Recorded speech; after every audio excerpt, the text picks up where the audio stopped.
Mbote na bino bandeko nyonso balingaka Environ News télévision pe bino ba bolingaka invité du week-end.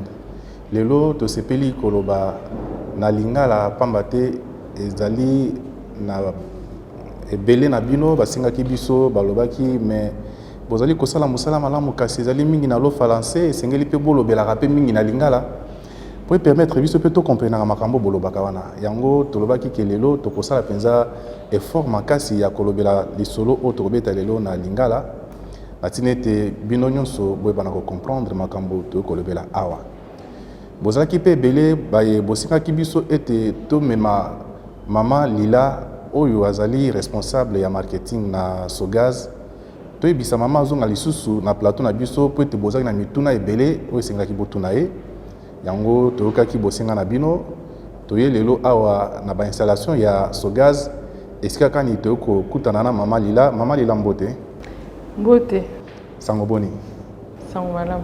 Je pense que au cours de moi effort ya kolobela baimboka na monoko lingala. Voilà. Non, ça l'effort. Voilà. Donc lelo toye na ndako na yo parce que tolobaki lokola bandeko basengaki to benga yo lisusu.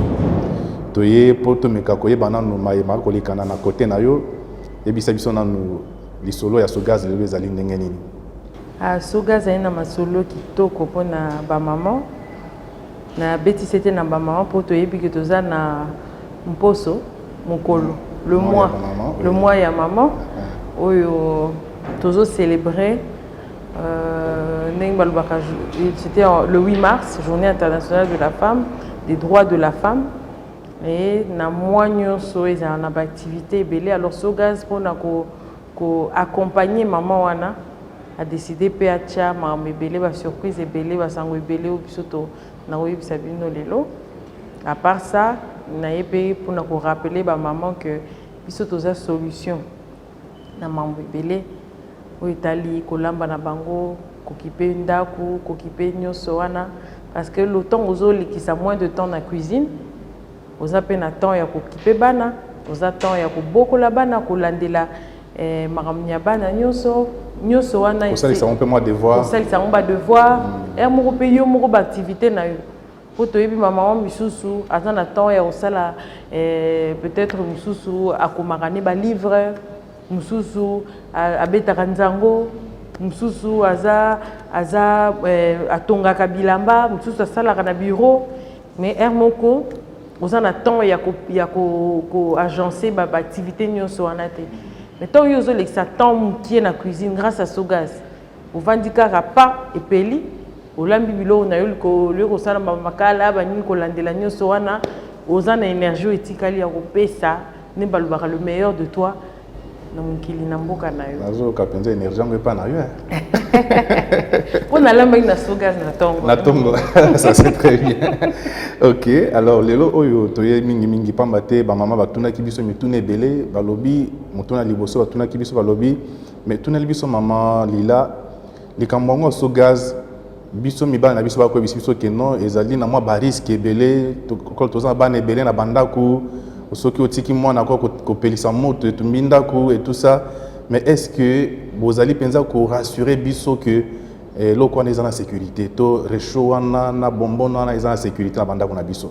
Oui, bien entendu pour tango on a déjà premièrement on féliciter ba maman va toute une question parce que effectivement muto alinginda kuna ya lingimba na ya lingibali na ya ochaba na sécurité mutu nyo salikaka sécurité donc aux ozelo pour celle là on a ndako faut la sûr que memelombe ba na ndako note ndelika mobiso to betela cité ya solo Sogaz soko saleli yango mabe donc ozo respecter ba norme te et comme memelo mabe tout comme bougie soko respecter ba norme nango te et comme memelo mabe na ndako tout comme mwinda pétrole soko respecter ba norme nango te et comme memelo mabe na ndako tout comme courant obiso to salelaka soko respecter ba norme nango te et comme memelo mbeba na ndako ndepe Sogaz ezaleli il faut qu'on respecte ndenge biso to zalaka nango partout soki toke na ba campagne et za la point de vente na biso topé saka et lo ba bengi guide d'utilisation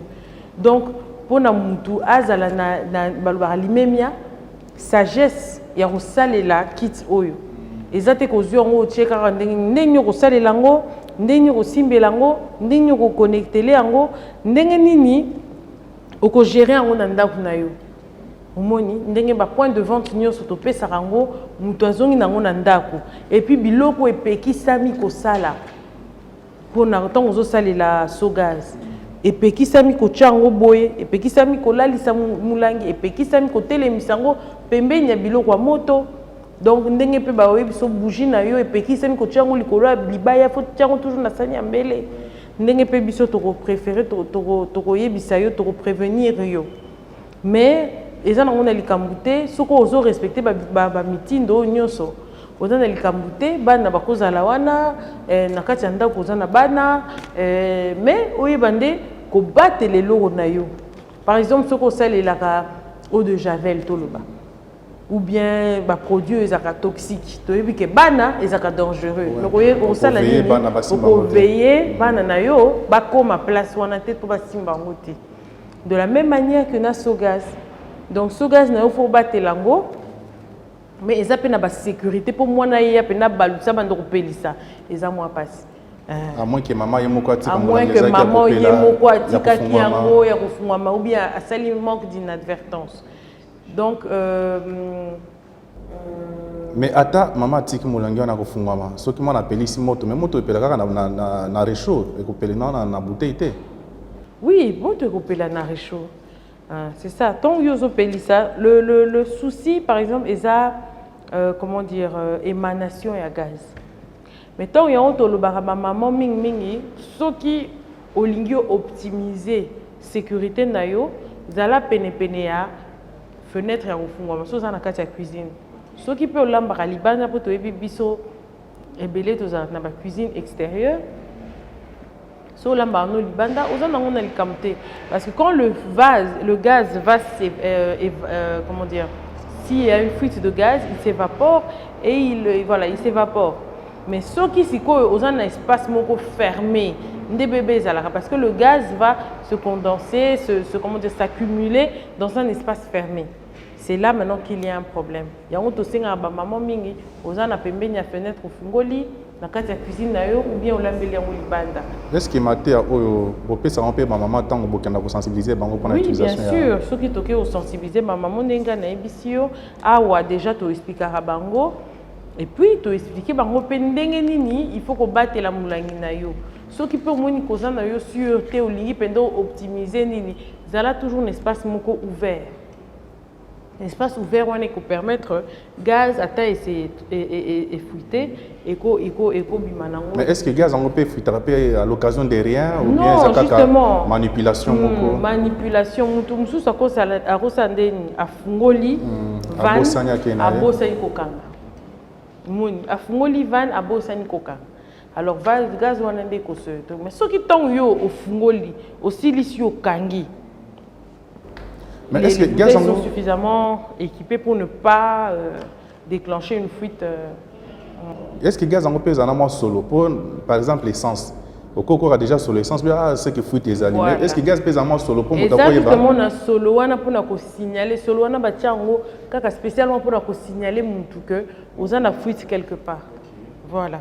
Ce qui peut comme yo ka solo moko il faut pas au pelisa muinda ou bien au pelisi ou bien au sibi téléphone té. Au fungoli na nukaka porte, au fungoli ba fenêtre pour gaz et bima. Donc ebimi a wana skoko bim ça peut mulangi na yo bimi sina libanda. Au tali est-ce que ça au kangama bien fuite ndeko yeba, mais chaque bouteille ya Sogaz. Prochaine fois tu rotala na bino to ke na usine. Boko mona que chaque bouteille avant ebima tout ça la contrôle. Donc to koti sa ngona nini moko boy tala est-ce que fuite tes alliés. Est-ce que bouteille oh, est toujours bon pour na le pour na ekene na. Mais jusque là on a bon mixage bouteille à fuite. Non, ben ba bouteille misusu oh beba par exemple tous en ango sûreté to déclasse rango. Avant que tu kene marché. Avant que tu kene dans le marché. Donc c'est que ça c'est une assurance au moment na senga qui que non. Est-ce que vous avez assuré plutôt que sécurité les alliés? Je pense que vous répondrez déjà. Biso vraiment na Sogaz toza na nini na souci wana ya ko batela ba client na biso. Donc avant Moulangué bima contrôle et ça les marata 2-3 personnes va vérifier chaque bouteille. Alors, mutuna mususu pe kaka na lolenge makambo etali sécurité, maman mususu atunaki balobi ke soki mutu aye na téléphone akoki koyamba téléphone te ntango azali kolamba na recherche au gaz. Est-ce que ça solo? Eza vérité te. Eza solo te. Eza solo te. Eza n'a rien à voir. OK. Au solo nous a bien makambo sozo lamba. Mais yo moko kaka parce que le problème tant yo maman ozo lamba, il faut pas faire 10 000 choses à la fois.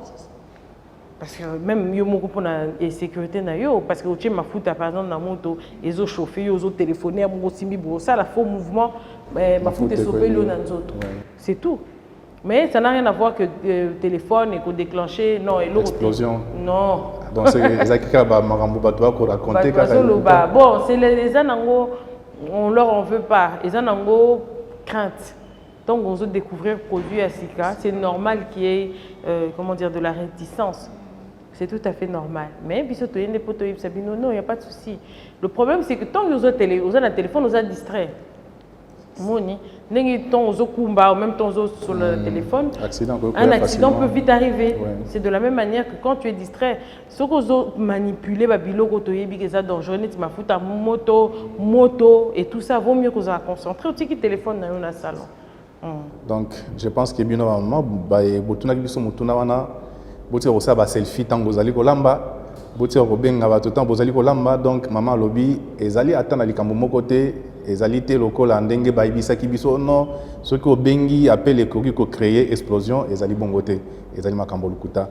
Alors motuna mususu pe batunaki biso maman lila ezalaki que ba maman mususu ba se plaindre ba lobi bouté o bozali ko tekela biso ya 6 kg soki to sombi yango apparemment ekosa nango eza penza 6 kg te eza moins de 6 kg.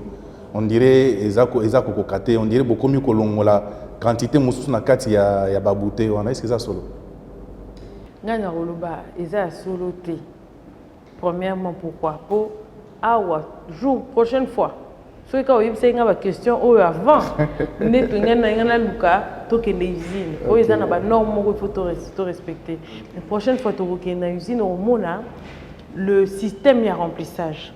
Tant que bouteille à 6 kg et combinant dans 6 kg T, machine wana, tu as déclassé en côté qui a silici à Tiango. C'est pas possible. Le bandé, peut-être on a entendu dire dans l'intérieur, Milangia so gaz, à côté ici en haut, à ton ici en haut, na gaz moussous. Et puis à Teki en haut, c'est clair que maintenant on a un gaz déjà assez parce que bazan na machine T qui a pour contrôler en haut. Puis surtout dans une usine dédiée à ça. Alors peut-être encore remplir. Là les gens peuvent se plaindre, mais l'intimité. Le problème c'est la consommation. Moniton yo mozo sale et la gaz. Peut-être au début beaucoup de gens bazo sale et lango peut-être ceux qui courent qui. Mais au fur et à mesure goût nango yé yo moko komo mona ke no ekenda rapide koleka courant okomi madesu vaut bien na gaz ngamoka gaz c'est normal pondu na gaz kaka nini na tongo mai ya ko chauffer kaka na gaz ata courant ezali ata courant ezate ozo sa nyonso na gaz c'est normal que consommation est mati soko za ko sala nango 1 mois et ko kita 3 semaines c'est normal parce que consommation na mati. Il faut aussi que un moto zala na analyse wana yo moko tali obi ngamo nazo consommer ko leka yo ndenge nazo consommer liboso un moko yo moko oyebate okoma makamnyo suka na suga suppose mona rapidité nango efficacité nango ndenge zo sala makambangu puisque c'est plus facile aux olamba na pété aux préférer ka sogaz. Or na kala peut-être vous allez combiner courant sogaz yango wana ils ont augmenté ma consommation OK.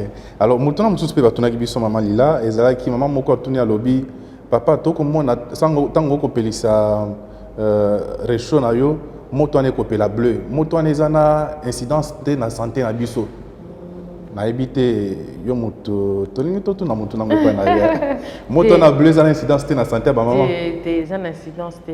Au moins, tant que c'était que milinga ya makala ezo bebisa nani santé à base parce que to sali étude to sala to pe sa solution ezo mema sécurité pezo battre la santé à batu Donc jamais tu repères sabino sous produit oh ils ont baby sabino. Ce qui va y aller au gaz que monique bimisi ma milinga ya jaune ndenge za moto. Alors voilà il faut oya soit ils ont un problème il y a brûleur nango ils a bien été. Normalement gaz ya solo gaz domestique ya solo yebana na bleu wana. Pour bleu wana moto wana ya bleu eza meilleur pour na banzungu na biso ko battre la banzungu na biso et ça la ba milinga belete et ko zik ça peut milingate disons voilà ça milingate et ça milingate d'accord voilà donc c'est que pour conclure la question là moto wana ya bleu et ça on a incidence mon côté conséquence mon côté sur la santé ça na on incidence mon côté et donc maman babanga ngote parce que nani composition à gaz hein particularité à gaz ndem mais ma bleu wana voilà donc tolobaki na ebandeli ya émission oyo biso to mingi na mituna oyo tozwaki na émission tosaki liboso na yo lokola chaîne na biso bamama balinga ngo mingi okomona soki to rediffuser moi émission mais papa olobaki mama lila koya biso to koluka yo donc en tout cas zala disposer koya na mituna nyo sa bamama batine te bazala rassurer vraiment que Makambo Kolobela Bango va s'engager vraiment, surtout que les mois de la femme. Donc, si je comprends bien, but Nabino, Bozali, Kolande la micro, pour na kosunga ba maman, va utiliser mingi gaz, comme ça, base kokapé ko za protéger na Makambo Itali ba maladie, ou ta na ba makala, na ba moto, na ba biloko bongo. Alors, mutu na mususu maman, mususu atuna kibiso, ozaki papa ezaki kutu mama te, papa moko atuna kibiso. Alobi esika mingi boko tinda biso poto somba ba kitwana. Tozali kokuta yango te alobaki atambolaki kota pompage mais ki kota mosusu côté nani ya ozone akutaki yango te est-ce que boza na ba place penza o esengeli bato bakende kozuka ba kit wana bakuta yango bon ba point de vente eza ebelé et puis eza partout mais eko comme appé que point de vente mosusu par exemple bazaki na stock na tongo était camions basali commande ba signaler biso a na centrale que il faut to approvisionner bango le temps yo bino moka boyebi camion ebima a on a biloko et que ne par exemple ti pompage et que ti kuna ko déposer nango mais tant où le na ba embouteillage na makamnyo so tozokuta nango tant comme kuna peut-être yo les cas qui entre temps comme kuna ba biso ke zate alors solution au biso to yeli bino na situation wana izake toza na ba distributeur toza na ba point de vente musu et livre kanango na ndako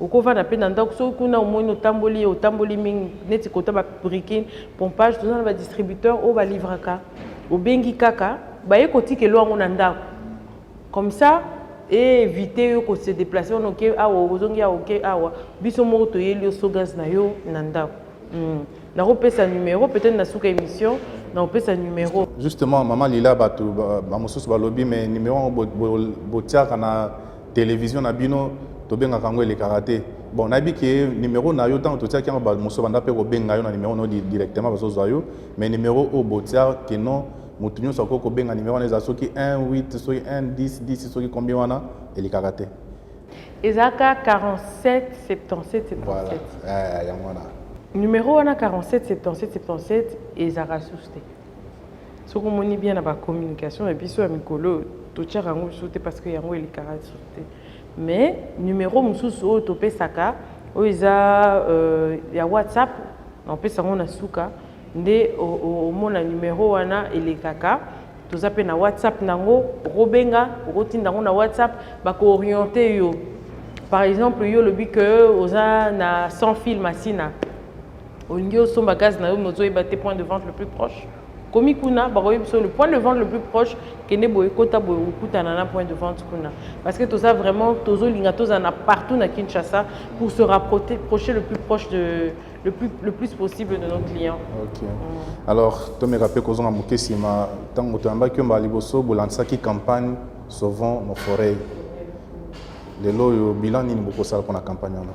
Campagne Sauvons nos forêts, en tout cas, Ezaki un franc succès.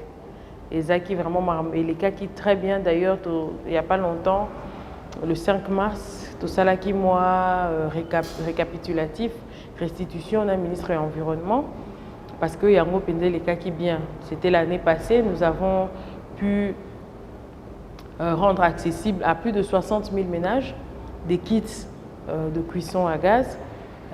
Pour Nabiso, pour Makambo Italie Environnement, pour nous c'est très important parce qu'on a pu sauver 250 hectares de forêt. Oui. Alors pour Nabiso, c'est vraiment un exploit. Tout ces pays Makasi, parce que tout le monde a que taux de pénétration, il y a gaz, Nambo Cannabis, même s'il est encore faible, parce que nous sommes environ à 3% pour la ville de Kinshasa, taux de pénétration Nabiso et Zokoba, et Zokene. Et puis, bazo a la conscience,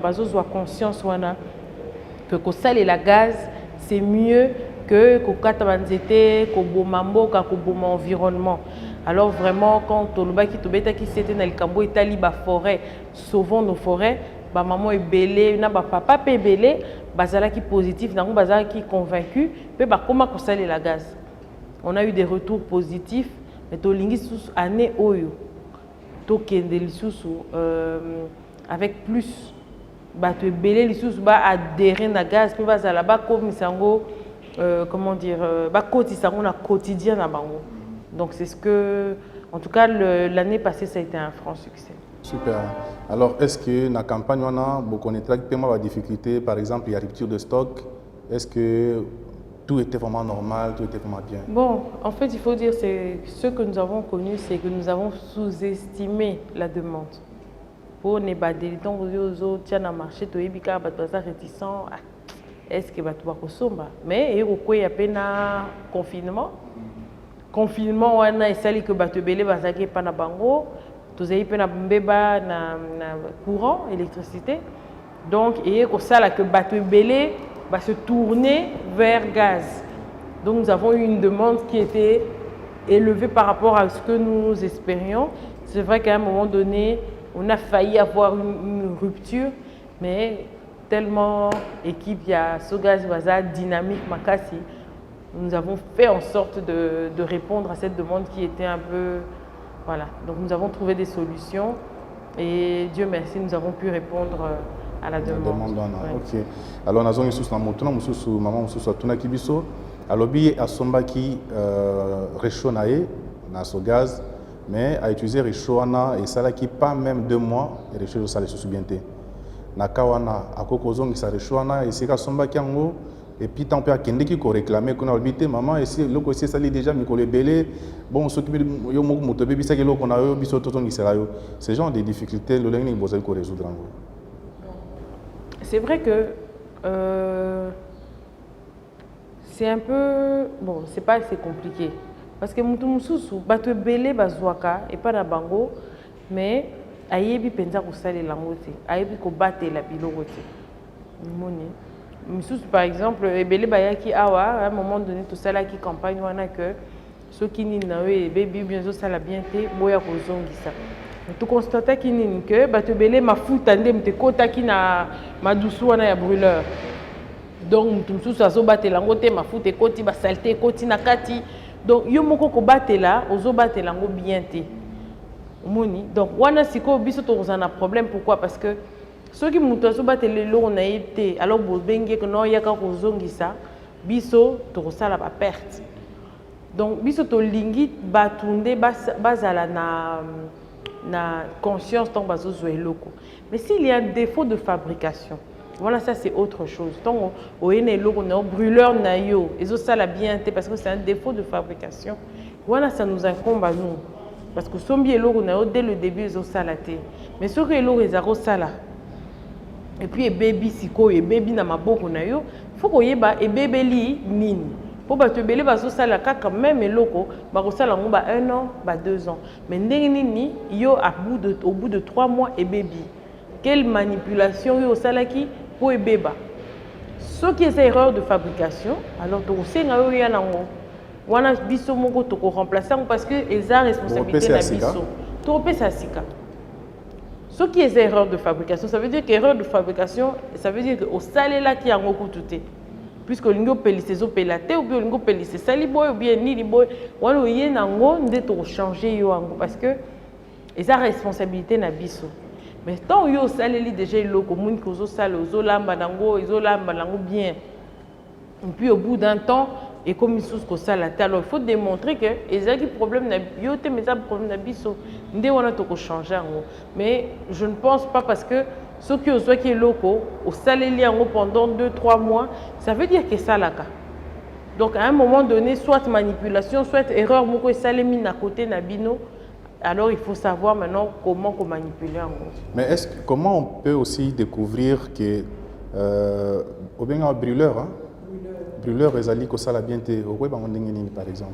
Non par exemple ndenge to pesa ki exemple mwinda bleu et puis ceux qui totali brûleur na biso oyo hormone que ba madusu oyo nyoso ndem tu faut bimisa mwinda milinga mais ba brûleur musu par exemple ceux qui ezamabe hormone cap zone moko kaka onyoso milinga ezobimate ou bien moto ezobima ya jaune ou bien awa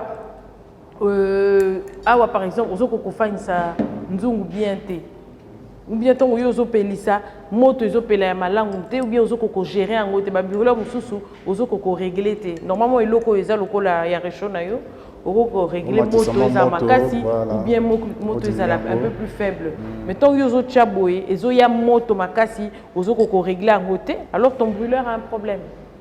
Donc c'est ça, donc ce sont des erreurs. Oye nango, wanande toko tala, est-ce que peut-être le brûleur nous a un problème de tout changer mais ceux qui est que yo salé là qui ango déjà, et amogo mona ma foot et kotaki awa et bouché et donc et baby en fait yo mutu baby c'est le ronayo. Merci beaucoup maman Lila pour la réponse. Nabi ki ba maman o bazali ko landa biso ba yebi que ma mituna o batinela ki biso yango tozali ko tuna yo pe ozali ko meka ko pesa et ya no pe ba éclaircissement ko landisa musala obino bozali ko sala bokomola kina mesa na biso to sengi kutu resho moko eya pamba te sengeli mama Lila ayebisa biso makambo nyonso azali ko expliquer biso na lolenge nini makambo ngo ezali ko salema automoni moi tio oyo na habité so bobenga kango nini namoni oyo soki na habité mama Lila nde mutawisa biso mama Lila yebisa biso kasi tango moto azali ko kosomba kit ya Sogaz eloko nini penza bozali ko pesa kit tango ezali composé na nini concrètement. OK. Alors ba kit eza kili donc c'est-à-dire tozana ba kit oyo to bengi oyo ya 6 kg kit oyo bozana wana nde ya 6 kg oyo eza ya 6 kg. OK. Kit oyo eza na support nde place nzungu ne kofandela dans le roi lituka eza le roi lituka ouais oyo tozana brûleur nde yango nemte bimsa milinga moto wana moto. OK. O fixer en haut brûleur na yo bon o fixer brûleur na yo rapidement hein eza nango le mot d'or ya dar ezwaka nango temps mingi te o fixer pe lituka na yo voilà nde yango to bengi kit ya 6 kg pour na promo en ce moment eza na $20. Ah, ils ont cherté hein. Ils ont cherté. Nyonso yo na $20. Na gaz déjà na kati. Na gaz na kati nyonso. Oye soko zio ngomba mo ende ko lamba na. Donc là mambala mo. Ko lamba. Oye za na $20. C'est qu'avant na bima na kena moko pa na nga kena ya monene. Oya mokiana. Alors mususu yango soki osombi kit oyo ya 12 kg. OK. Vous avez moulangi oyo eza 12 kg.5. Alors 12 kg.5. Mais na moni va commis 10.8 hein. Ah, 10.8 c'est le poids de la bouteille elle-même. OK. Ah, na kati eza 12 kg. Gaz eza 12 mais bouteille yango moko eza 10.8. Alors c'est pour ça que test même au bato bako sala ngona ndako. Ozu moulangi so boza na balance. Ozu moulangi tchango na balance, il faut ça la 10.8 plus 12 kg.5. Ah. Ndeko yibisanga que non gaz nangé koka kité. Ah, ça c'est très bien. Voilà. C'est très bien ça. Voilà. Alors, flexible, au babenga ngo flexible, yango ne to connectaka et outi na 12 kuna et ye ti na réchaud na yo. OK. Oyo siko to benga ngo détendeur. Parce que ko uta awa to fixer flexible, gaz et bimeli awa ti ekoti awa. Alors kit oyo il y a double plaque na yo. 3 plaques écoute, il y a 3 plaques pour na plaque na yo. Moi plaque à l'itabi ici. Ah, il y a l'itabi. Oh to tiango boyé na 12 kg Actuellement, ils en ont $40. Pour la promo. Normalement, ils sont à 74, je pense. Ah oui, comme il a $40. Donc, ils ont promo du 8 au 31 mars. Bah, on bosse à la mbao. Ils ont pris à bien. Ils ont soit, en tout cas, on a $20. $20 à Pamba, au Lambina pété. Ah ouais, $40. Donc, ils ont bilo il faut se ngaton oye ozo somba faut pas payer détendeur nayo flexible nayo na babilo ko permettre fixer. Mais c'est que ceux qui motoyer ko somba ba ko fixer les bilo onyo sona ya keka ko ça là. Oui, mutu mususu kaye oko senga ba fixer le za nango fele. O sengi ba fixer le ba fixer le. Ce que yo mo yebi ke non dengo fixaka ozo na ona ndako ya pas de souci. Très bien. Alors mutuna mususu batuna ki biso ezala ki pa papa moko ya tuni Azan a posé comme dealer, donc c'est-à-dire revendeur, il y a des produits nabino. Par où il faut commencer? Alors, biso sogas est disponible pour nous yamba batu o balimba comme un distributeur. Alors, il faut juste nous contacter. Nous avons sa numéro juste nasuka contacter biso oye awa. O la ki si biso place na yo. Parce qu'il faut identifier un endroit yo côté que là on côté ni. Dans une équipe nabiso il y a sécurité au batala ba norme il y a sécurité à point de vente bakoya wana batali est-ce que emplacement na yo ezo correspondre na ba norme il y a Sogaz est-ce que ezo répondre na ba norme ceux qui a solo répondre na ba norme de aye ba valider ne biso ko bato marketing tokoya wana tokocha ba peinture tokocha toche présentoir allez nde Torobanda sous certaines conditions Torosolo la nayo to expliquer il faut comment distributeur ya Sogaz. Mais est-ce que et cause à l'appel au col ba distributeur mususu ba exigera bango bazana caution moko mbongo il faut ba verser avant bazo produit ou bien ba condition ezali effectivement caution il faut la verser parce que caution les permettre biso to batela ba milangi na biso ton yozo milangi ozoteka biso assurance na biso eza caution yo rotika mais nyoso il faut ko ya ko solola ko yeba to yebisa bino ba condition na biso ndenge to teka gaz ça se vend comment yo moko pe ko gagner nini to sala ki réunion mona ba distributeur il y a pas longtemps pour expliquer aux distributeurs que Sogaz c'est pas seulement ndenge to loba ko lamba na pété ezapé business une opportunité d'affaires pour la moto alingia zo ebata ça la business nini vous pouvez vous lancer dans Sogaz ba te belé ba so luka produit ba te belé ba so sengango alors donc ça veut dire que ça a de l'avenir lobi nango ezali biso pona biso ça va nous permettre ya kozala répandu sur toute la ville quand on en a besoin tous en approche to élargir proximité na biso na client final. Alors partout à cause d'aller dans la venue artères les moins fréquentés mais oui to yebi que batu bavanda kuna bazana besoin nango soki aux en opportunité wana il y a qu'un panabiso to ya totali to moni soki emplacement est bien to solo la nayo c'est comme ça. Super. Alors mutuna mususu je pense que tikali mituna mi balé o ba mama batunaki moko ya mutuna atunaki a mama moko atunaki alobi bongo soki ngai bouteille na ngai komi ya kala et qui n'a besoin que za bouteille mususu na koya ko somba bouteille ya Sekepa Sogaz to na koya na bouteille na kala na pesi bango bamba zonsa mu bouteille asika. Milangi c'est un peu compliqué pour ceux qui osent na mulangi ya gaz. Ceux qui kaka gaz na yo esili. Eza ko mulangi ya kokati. Est-ce que mulangi na yo zo ki liboso nde yango ozalaka nango tisiko? Hein? On change rango parce que tant yo sombi 6 kilos tant esili okendaka opesi bapesi mulangi ya sika eza kwa koka opesi vidange bapesi koka mususu ou bapesi nini bapesi mulangi mususu eza te que eza même mulangi bokei batondisi yango nde okendango omoni donc eza toujours échangeaka toujours rotation ezali donc okoloba te que mulangi ekomi ya kala va changer ou non puisque à chaque fois que tu déposes ta bouteille pour en avoir une autre, ben c'est une autre qu'on te donne. Ce n'est jamais la même. En fait, pour Moutoua se retrouver dans la même bouteille, les probabilités ne sont pas... Bon, pourvu qu'il y a comme un combo dans la bouteille, comme ça, tout le monde doit vérifier ce qui... Mais la propriété sous gaz. Vraiment. Ah oui, ça c'est une très bonne précision. Donc, ils ont propriété sous gaz. Ils ont ma bouteille, il y a mon colo réchaudé.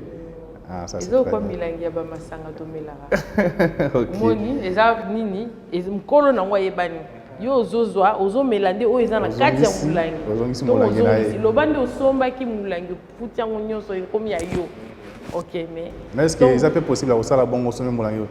Je pense que ça peut être utile dès lors que vous avez possible qu'on recharger, qu'on change en mulangi. Oui, c'est utilité. Le problème c'est qu'on a besoin qu'on recharge aka, qu'on tinda, yo ozosomaka de gaz. On a besoin de gaz. Mais milangi oyo est-ce que quelqu'un na quantité ou bien il y a minene pesa là? 38 kg pesa. 38 kg eza mais mingi batu ba restaurateur ndi basenga ngo. Batu ba restaurant, ba malewa, ba hôtel ndi basenga ba 38 kg. Le secteur où tobingaka Oreka. Hôtel, restaurant, café. Ah, c'est très bien. Alors, Maman Lila, sika bo yebisi biso ke bo lancer pe campagne à sika we bo bengi zoaje. Nabi ke mbala wana kona pe tobela pe zoaje. Ezaka zoaje. Mais ni échanger na kati wana. Eza zoaje deuxième vague. Ah. OK. Oh, zoaje liboso ezaki année passée na yebisi yo. Ça s'est très bien passé. Siko to zongeli sous zoaje pendant yebisa ba mambo zoaje. Bah maman on se qui j'étais dans la première vague, deuxième vague yango eux. Bazoaje. Surtout qu'ils ont moins na bango. Hein, ils ont moins na bango, c'est le moment il faut profiter. Okay. Il faut profiter ba prix yango to lobby eza ba prix avantageux. Vous avez un kit na il y a $20, on a $40 à pamba. Donc il faut zoaje. Sinon ça pas raté et comme ma solo. Donc surtout les mois de mars. Ah, oh ils ont prix nango, ils ont prix nango. Ah d'accord. Donc c'est que ma maman s'engage ba beta chaud pour voilà ba luka et loko yo tous appels na campagne biso ndem na biso to bimisi ya sika solution ba maman pour na mois de la mars to rappeler ba maman que non solution na bino monani voilà donc loko la pe maman Lila oti koloba yango clip moko esalemi to lingi na total clip wana et bongo na sima to zonga na plateau donc tiens numéro na ye bon mon numéro est affiché na bas ya écran na bino moko eza numéro na ngai moko ya RTL ezali wana pe eza numéro na ye donc eza numéro ya call center ya Sogaz soki réclamation ezali soki mutune ezali obengi kaka na numéro na to tindi moi WhatsApp na numéro wana mbala moko 5 minutes après bazo répondre yo donc to landa no clip ya zoaje et bon on a simatozonga. Dans les cadres de la lutte contre la déforestation, Sogaz s'est rapproché de premières utilisatrices de charbon de bois, les mamans Malewa. L'une d'elles a été sélectionnée pour l'action Se Refresh, qui n'est d'autre que le programme de réhabilitation de ce restaurant de fortune appelé communément Malewa. Sogaz abengaki ba mama mingi. Tokutana kuna ba mama baza kosala ba malewa, ba mama pe misusu mutu na mutu yaki na ndenge babengaki. Bayambaki biso malamu penza pe Sogaz a expliqué biso makambo nyonso to ndenge gaz ezali tososolaki yango pe tosepeli nango makasi mpona koutilize eloko wana na kati ya bamenage na biso. Afin d'améliorer les conditions de travail et renforcer la convivialité du restaurant, Sogaz ne s'est pas limité à fournir le kit de gaz, mais est allé jusqu'à donner une peau neuve au restaurant de l'Université protestante au Congo. Esengo na ngai ndenge bo sélectionner ngai na Sogaz na mikoleko ya ndenge Sogaz alobi akolakisa restaurant ekokoma elongi ya sika ekoma kitoko bien penza alors déjà penza pour la première fois. Alors, tous les gens makasi pour la sélection, en tout cas, na sepeli makasi. Ikambo Sogaz a salé biso.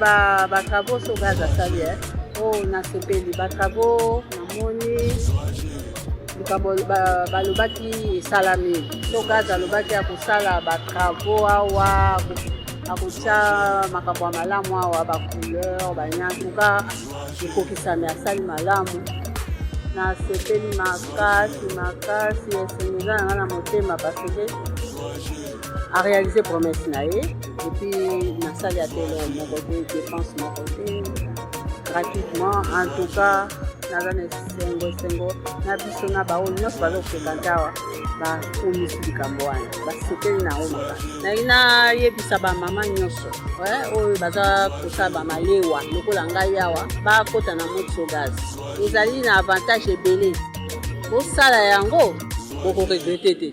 Soirée fraîche, passé en mode Sogaz. Alors, Maman Lila, tokomi kokende penza na suka ya émission na biso lelo. Na lingina tuna yo après campagne oyo bolancé na mois de mars. Est-ce que campagne mususu ko yana sima? Po na bi ke ba maman mususu na ba kokisi ma kokite po na kosomba récho na 40 to récho mususu na 20. Mais tant mususu ko mitu na est-ce que na sima ba campagne mususu ko ya bo kita susu ba prix pour ba profiter. En tout cas, Sogaz pour une année oyo ba surprise rozale ebele. To préparer penza que année oyo to ni to sepelisa public na ba client na biso. Donc ba surprise ebele, moi na lo ba penza mingi na ba détail ça parce que tout dépend ndenge makambo yo kende. Mais ce qui est sûr, c'est que ba maman va sepela. Soko raté à tour oyo karaka motema nzambe peut-être plus tard et y a les sous. Ce qui est sûr, en tout cas, peut-être il y a bien. Mais comme on dit, un tien vaut mieux que deux, tu l'auras. Voilà, parce qu'on ne sait jamais. On ne sait jamais. C'est le moment au sombi. C'est vrai que tu as l'effort pour y aller sous-sous. Tu prévoir qu'il y a les sous-sous. Vague, il y a la troisième vague. Mais pour l'instant, on te présente Bino Yango. Très bien. Maintenant, mon épée mingi beaucoup s'intéresser à maman Nzango, maman Malewa. Les stratégies na bino ya sikaton ndengeni. Te, po biso toyebi que cœur na biso. On a mona que moko na tournant Nzango esika moko boye. Et puis na mona pe lususu na makambo ba maman Malewa. Nazo comprendre te. Te, toyebi que ba maman biso Sogaz souci na biso za ko accompagner ba maman. Ndé loko tobetela c'était quoi accompagner maman na ba papa pe puisque tant yo so accompagner maman tant yo so accompagner parce que ba maman de basimba nani makusa ya ndakuti c'est vrai ba papa mitu balambaka bazebele balambaka musu za cuisinier musu pe za na restaurant na ye c'est vrai mais na mboka na biso to mesani mingi ba maman de tant to lobaka lubu ya ba maman ndé yango biso tozobetela c'était parce que toyebi que ba maman de balambaka.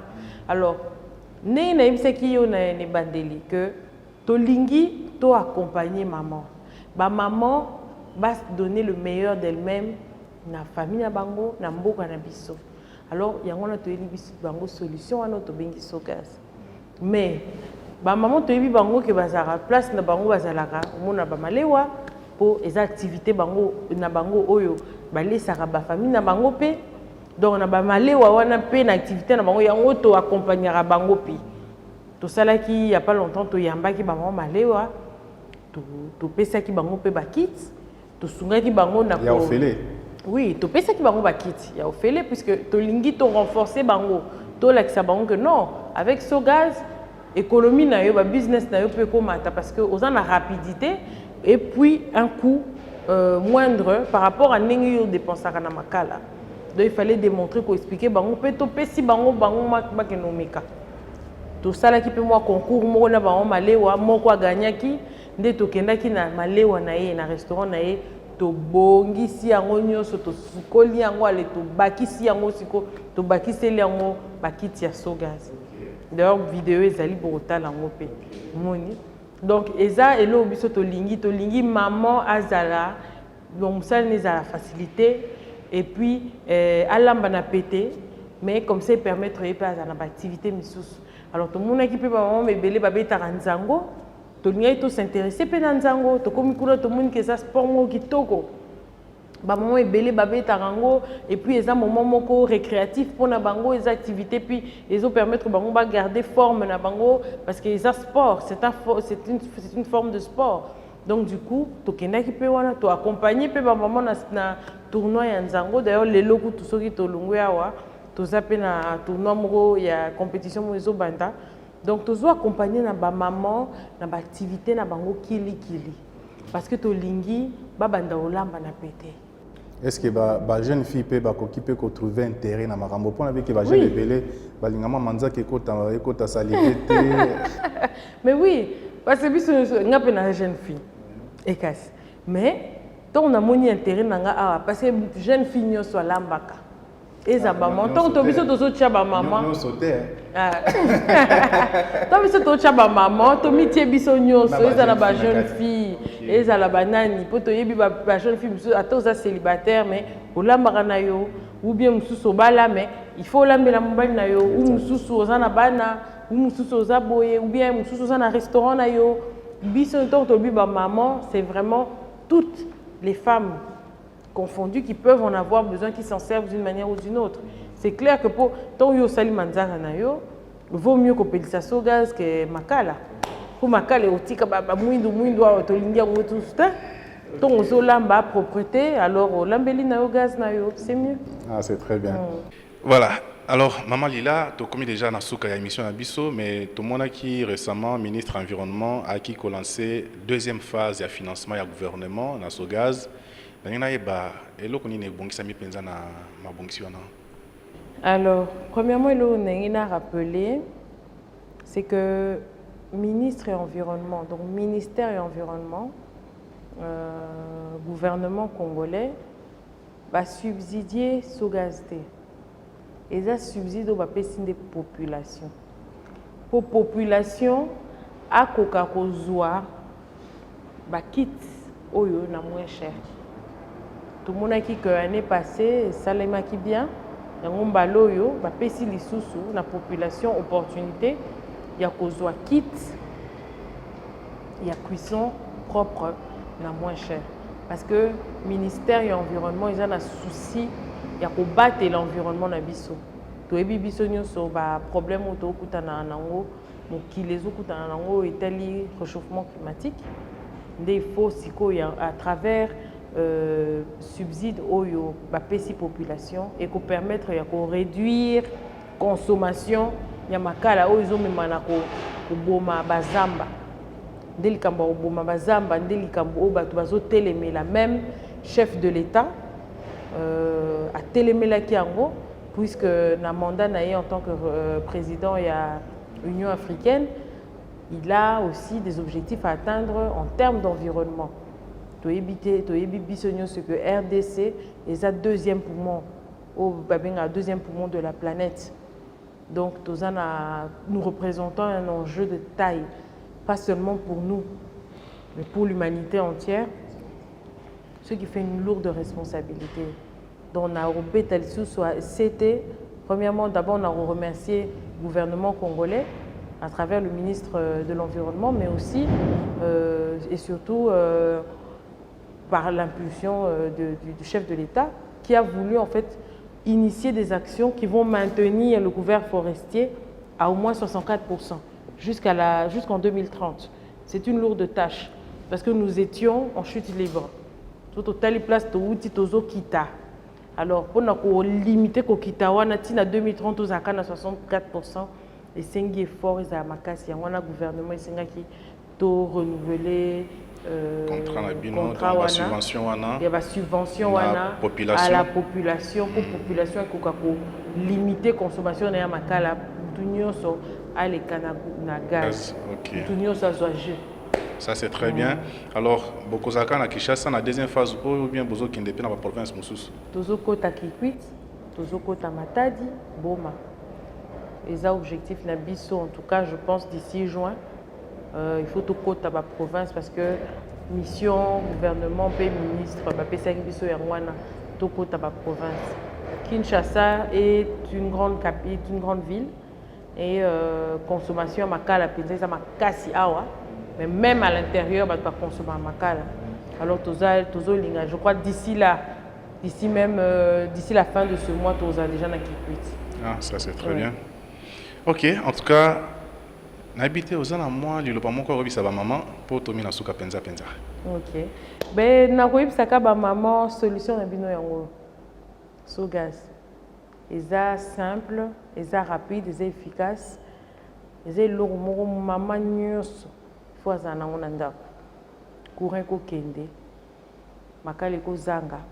Mais yo za à l'aise parce que olamba pe na pété nyonso. Donc et en plus de ça, ozo battre la mboka na biso. Tokanisa avenir ya bana na biso. Totikela bango mboka mokili ya ndenge nini. So tokata bazamba nyonso. Tozo modifier, tozo bebisa écosystème na biso. Tozala responsable, toluka moya ko batela. Mokili na biso yango tobeti c'était na likambo ya gaz domestique. Mama nyonso azala nango. Ba point de vente ezali, numéro na biso eza 097 00 00 529, donc 40. Bobenga biso po boyeba point de vente eza wapi, bowelela parce que tozo si sa promo le 31 mars. Bosala nyonso mama na mama zala na kit na ye ya gaz.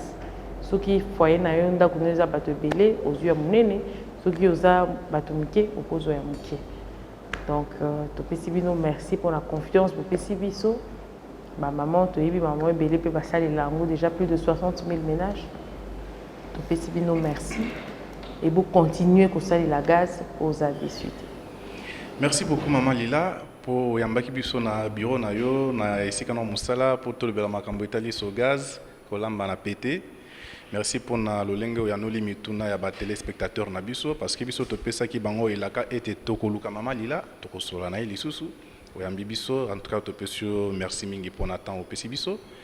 Alors bino balandi ya Environ News Télévision bino ba bolingaka émission na biso invité du week-end eleka na ka mingi na week-end ka po tobiki na week-end boza na ndako bozali ko tala penza makama ono sone ko lekana. Merci pour na attention na bino pe to tombeli bino week-end malamu to fixer bino rendez-vous na week-end ozali ko ya na invité mususu pe to kolobela makambo mususu pona lelo to sukeli awa Nzambe abatela bino pe tokomona na mbala sima. Merci beaucoup.